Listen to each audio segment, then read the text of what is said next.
여러분, 우리나라 여성에게 가장 많이 발병하는 암이 무엇인지 아시나요? 이 암은 2019년 기준 전체 여성암 중 24.6%를 차지한 여성에게 가장 흔한 암인데요. 사기에 접어들면 5년 생존율이 무려 34%, 10년 생존율은 22.2%에 달하는 무시무시한 이 암의 정체는 바로 유방암입니다. 혹시 나는 남성이니까 괜찮아 라고 생각하고 계시나요? 사랑하는 나의 아내, 어머니, 누나, 여동생 등 여성이라면 그 누구도 유방암의 그늘에서 자유로울 수 없습니다. 다행히도 유방암은 조기 발견 시에 생존율이 무척 높기 때문에 평소 인지하고 있으면 충분히 예방 또는 나을 수 있는 암입니다. 때문에 조금만 관심을 가진다면 사랑하는 이를 지킬 수 있습니다. 그럼 저와 함께 유방암에 대한 모든 것 알아보러 가실까요? 유방암은 0기부터 5기로 구분이 되는데요. 0기는 주변에 전이되지 않는 비치민성 유방암으로 생존율 98.3%, 1기는 종양 크기가 2cm 미만이면서 림프절 등으로 전이가 없는 경우로 생존율 96.6%, 2기는 2에서 5cm 크기의 종양과 약간의 림프절 전이가 있는 경우 또는 종양 크기가 5cm 이상이면서 림프절 전이가 없는 경우로 생존율이 91.8%입니다. 자, 2기까지는 생존율이 90%를 넘는데요. 3기부터는 생존율이 급격하게 떨어집니다. 3기는 종양 크기가 5cm 미만이지만 전이가 심하거나 종양 크기가 5cm이면서 림프절 전이가 있는 경우로 생존율이 75.8%입니다. 마지막 4기는 이미 폐, 뼈, 간 등의 다른 장기로 전이가 된 경우로 안타깝게도 생존율은 34%입니다. 여러분, 그런데요. 이 유방암이 우리나라에서 50대 이상 여성보다 20, 30대 여성 발병률이 3배 이상 높다는 사실 알고 계셨나요? 20세에서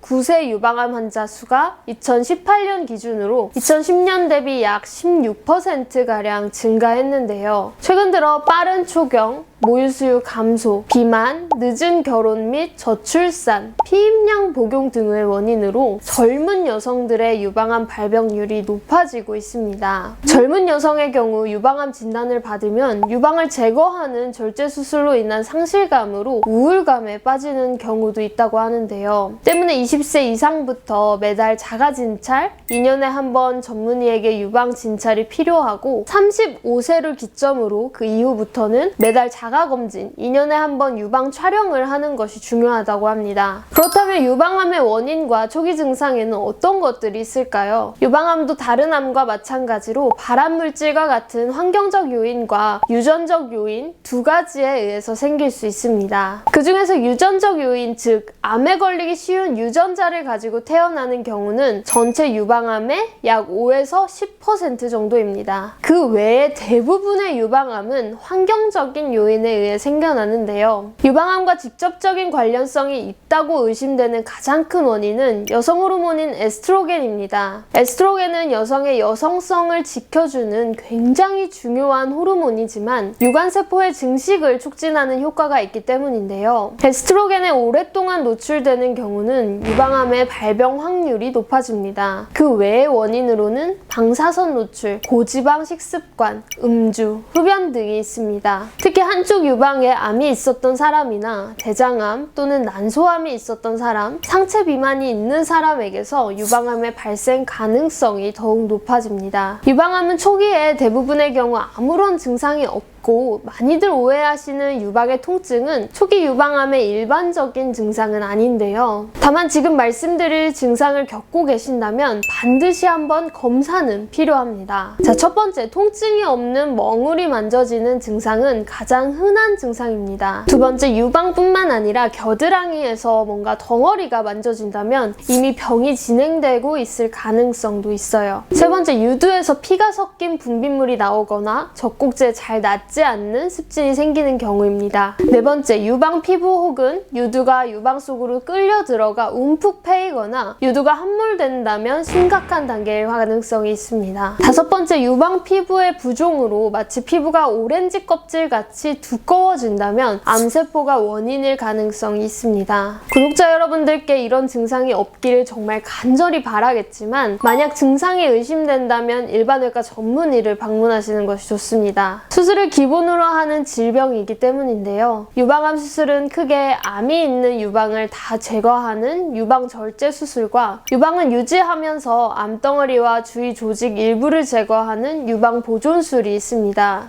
유방 절제 수술은 유방암 조직은 물론 유두를 포함한 유방 전체를 절제하면서 동시에 겨드랑이와 임파선까지 전부 제거하는 수술 방법인데요. 안타깝게도 우리나라 유방암 전체 환자의 약 70% 정도는 유방 절제술을 받고 있다고 합니다. 유방 보존 수술은 말 그대로 유방암 조직과 주변의 정상 조직 일부까지만 제거하는 방법이지만 혹시 남아있을지도 모르는 유방 내에 다발성으로 존재할 수 있는 미세한 암 부위를 방사선 치료로 암이 자라지 못하게 억제하려는 목적으로 일주일에 5번 약 6에서 7주간 방사선 치료를 받게 됩니다. 기본적인 치료가 절제라니 너무 끔찍하죠. 그렇다면 유방암을 예방할 수 있는 검증된 약은 없을까요? 대부분의 암이 그렇듯이 아직까지 유방암을 완벽하게 예방할 수 있는 방법은 없습니다. 하지만 유방암과 관련된 여러 가지 위험 요소들을 피함으로써 어느 정도 예방할 수 있는데요. 대표적으로 운동과 식습관 개선이 있습니다. 그렇다면 유방암을 피하는 방법 몇 가지 간단하게 알아볼까요?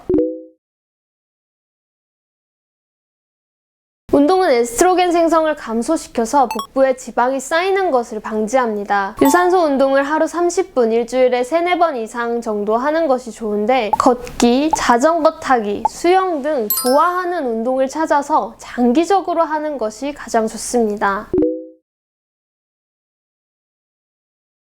술은 만병의 근원이죠. 알코올 섭취량과 유방암 발병 위험도가 비례하는 것으로 알려져 있는 만큼 건강을 위해서 금주는 언제나 강조해도 부족하지 않습니다. 가장 중요한 방법인데요. 유방암 가족력이 있으면 발병 위험은 약간 높지만 그렇다고 해서 약을 먹거나 정기검진을 더 자주 받을 필요는 없고 일반 여성들처럼 받으시면 됩니다. 말 그대로 반드시 정기적으로 검진 받아야 한다는 사실 꼭 잊지 마세요. 오늘 준비한 김가은 한의사의 무병장수 건강정보는 여기까지입니다. 오늘 영상이 도움이 되셨다면 구독과 좋아요 그리고 알림 설정까지 눌러주시는 거 잊지 마시고요. 다음 시간에도 좋은 내용으로 찾아오겠습니다. 오늘도 치유하는 하루 되세요.